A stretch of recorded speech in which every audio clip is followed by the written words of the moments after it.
In this video, we're going to be going through the couch stretch. Now, the couch stretch is something that I'd advise pretty much everyone does or makes a daily habit of, because it focuses primarily on the hip flexors.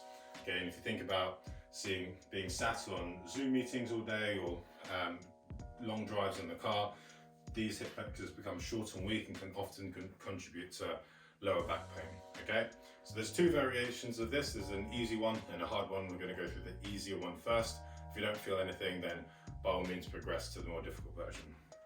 So if we look at where the hip flexor is situated, it sits right on top of the quad here.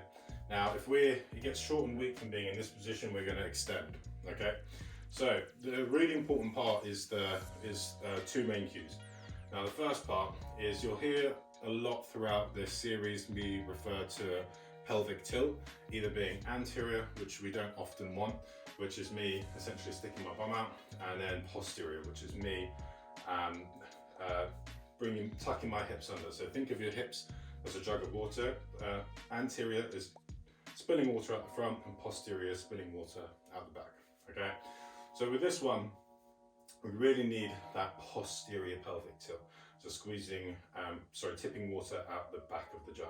Now this should actually cue this right glute to switch on. Okay, now instantly just from doing that, I can go from feeling absolutely nothing on this quad and this hip flexor to I can feel a little stretch. All right, and then from here, keeping those cues locked out, I'm also gonna brace my core, so making sure I keep my chest down, and then I'm just gonna open up this angle like so.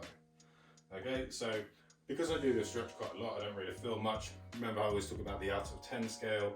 So I'd say this is at best a 5 out of 10. All right. Now, most people pass this test. If you're feeling like a 8, 9 out of 10, then by all means just stick to this one for now. But if you're not feeling much, then we're gonna progress this stretch to the advanced version. So what we're gonna do is gonna use the sofa. If you've got a hard floor, then I advise grabbing a pillow or something just to cushion your knee, otherwise the impact on the hard floor can be quite nasty. And we're going to basically do the exact same stretch, although this time we're going to place the back leg foot on the sofa like so. So you want to go relatively close to it, not too close. Say about there is perfect. Now from here, the principles of the stretch I just showed you are exactly the same. So most people, where they go wrong with this is they kind of just lean forward like this in the gym, but as you can see, there's no real bracing of the core and there's no mention of the cues I just spoke about. So from here again, I can feel the stretch, 3 out of 10 at best. Now if I go into a posterior pelvic tilt, bang, straight away that starts pulling. So that's going straight up to like a 6, 7 out of 10. Now I'm going to squeeze that right glute. Now it's gone up to 7 and 8, and that pinch in the eye is always a good giveaway. Now from here, I'm just going to repeat the same. And from here, that's all I need from there. That's going right down into my quad here, and that's about 8, 9 out of 10. Now, what I want is for you to hold it here for 45 to 60 seconds, but what I found is that from most people, they go way short on this. So what we're going to do to, keep yourself busy during this stretch is we're going to add 2 moves in. The non-negotiable is that you keep these cues locked in.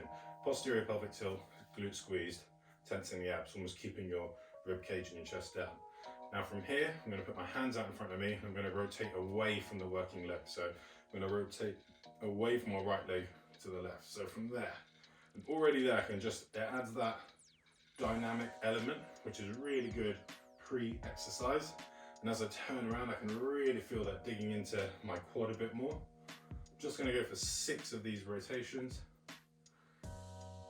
And then once I've done 6 of those, with my same hand as the working leg, I'm going to reach away. So, I actually lost my cues on that time. So posterior pelvic tilt, glute squeezed.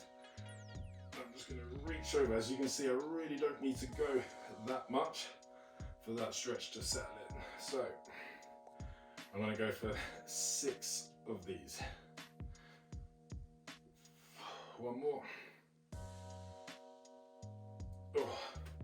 That is the couch stretch. Just feel free to repeat the exact same thing on the other side.